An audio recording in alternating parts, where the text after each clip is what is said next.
अस्सलाम वालेकुम। मेरा नाम है तनीज़ फातिमा और मैं एक नई इन्फॉर्मेशन लेकर आपकी खिदमत में हाजिर हूँ। तो चलिए शुरू करते हैं।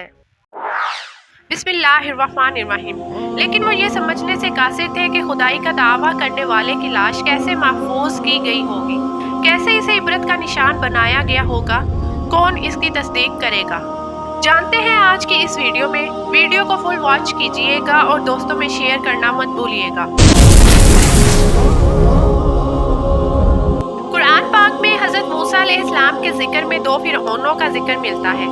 एक वो जिसके जमाने में हजरत मूसा अलैहिस्सलाम पैदा हुए और उसके घर में परवरिश पाई, और दूसरा वो जिसके पास आप दावत और बनी इसराइल की रहाई का मुतालबा लेकर पहुंचे। मौजूद जमाने में मुहक्किकीन का आम ख्याल ये है कि पहला फिरौन रामसेस दुम था, और जिस फिरौन का गर्क होने में जिक्र है वो रामसेस दुम का बेटा मुनफते था। उसने बनी इसराइल को गुलाम बनाया और उन पर हर तरह के जुल्म करता।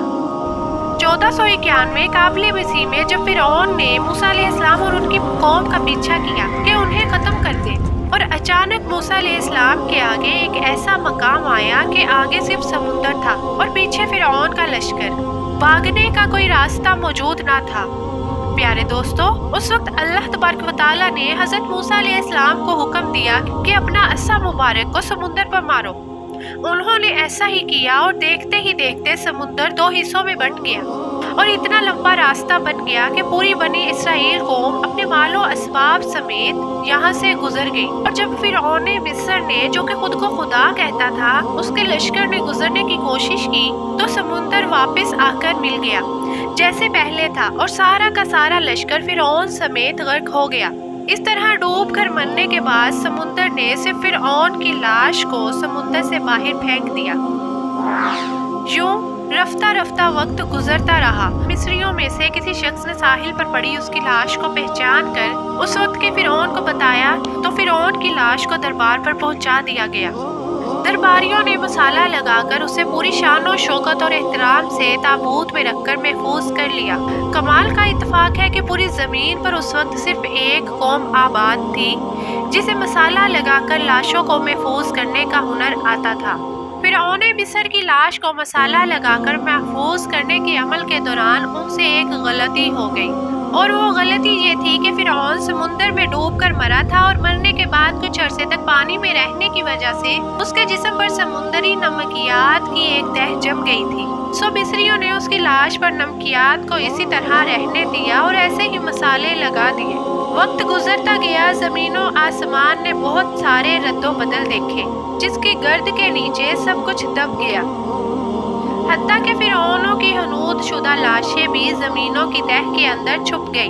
उनके नाम सिर्फ किताबों और उनकी तामीरात शान और शौकत लोगों के जहन के अंदर ही रह गए। इसके अलावा उनका बनाया गया सब कुछ खत्म हो गया।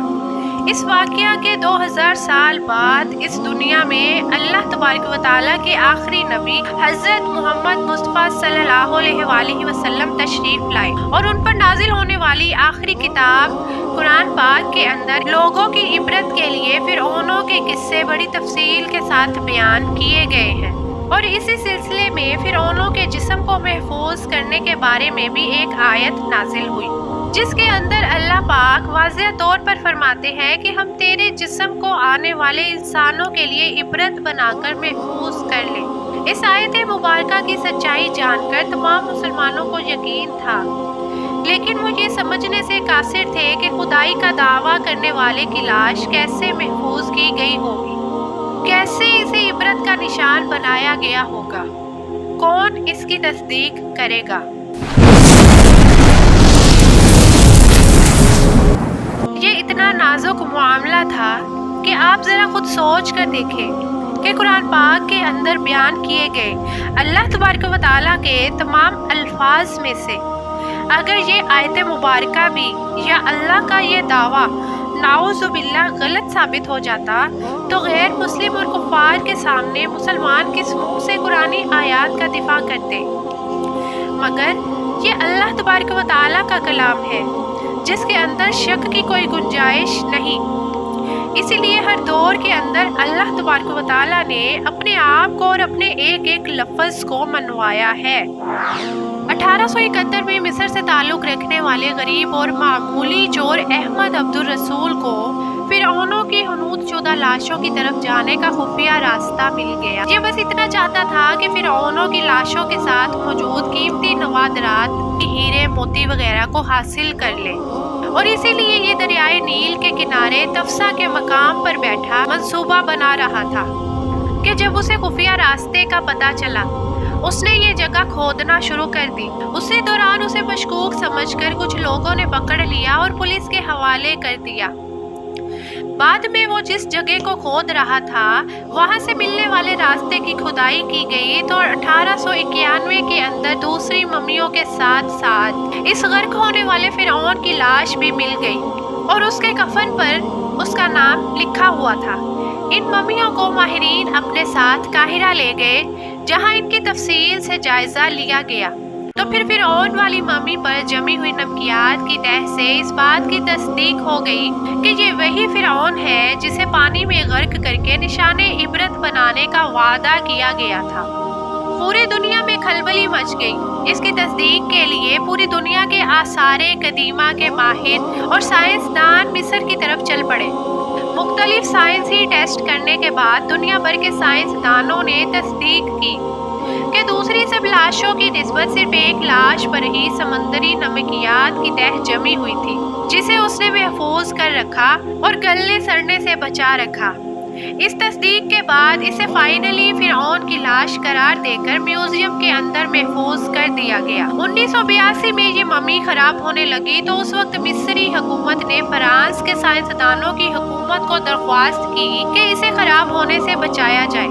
عربی اور فرانسیسی حکومت نے مل کر اس ممی کو فرانس لے جانے کا انتظام کیا اور اس کی ممی کو ماہر ڈاکٹرز کی ٹیم کے حوالے کر دیا گیا۔ اس ٹیم کے سربراہ ڈاکٹر مورس کابوئے جو مذہبی طور پر کرسچن تھے۔ جب مائکروسکوپ ٹیسٹوں کے ذریعے ممی کے تمام اعضاء کا باریک بینی سے جائزہ لیا گیا تو معلوم ہوا کہ فرعون کی لاش اور اس کے جسم کے اندر سمندری ذرات ابھی تک موجود ہیں، یعنی یہ کنفرم ہے کہ اس کی موت سمندر میں ڈوبنے کی وجہ سے ہی ہوئی تھی، کیونکہ سمندری پانی کے اندر ہی اس قدر نمکیات پائی جاتی ہے کہ یہ نمک ہی اس لاش کو غنود کرتے وقت خارج نہیں کیا جا سکتا تھا۔ پیارے دوستو، موجود زمانے میں فرعون کی لاش عبرت کے لیے ایسے محفوظ کر کے دنیا کے سامنے رکھ دی گئی ہے کہ آج انٹرنیٹ پر اخباروں اور ٹی وی چینلز اور کروڑوں اربوں انسانوں کی آنکھوں کے سامنے قابل ترس حالت میں موجود ہے، تاکہ لوگ جان لیں کہ عبادت کے لائق اور ہمیشہ رہنے والی صرف ایک ہی ذات ہے جو کہ سب کا خالق اور مالک ہے۔ اور اگر دنیا کے انسانوں میں واقعی خدا موجود ہے تو اپنی قوم کو تباہ ہونے سے پہلے خود کو اللہ کے عذاب سے بچا کر دکھا دے۔ آخر میں میری اللہ تبارک و تعالیٰ سے یہ دعا ہے کہ وہ ہمیں ہر قسم کے فتنے سے محفوظ بنا کر حضرت محمد مصطفیٰ صلی اللہ علیہ وآلہ وسلم اور اہل بیت کا محبت کرنے والا بنا دے۔ اگر زندگی رہی تو ایک اور ویڈیو کے ساتھ انشاءاللہ ضرور حاضر ہوں گی۔ مجھے اجازت دیجیے۔ شکریہ۔ اللہ حافظ۔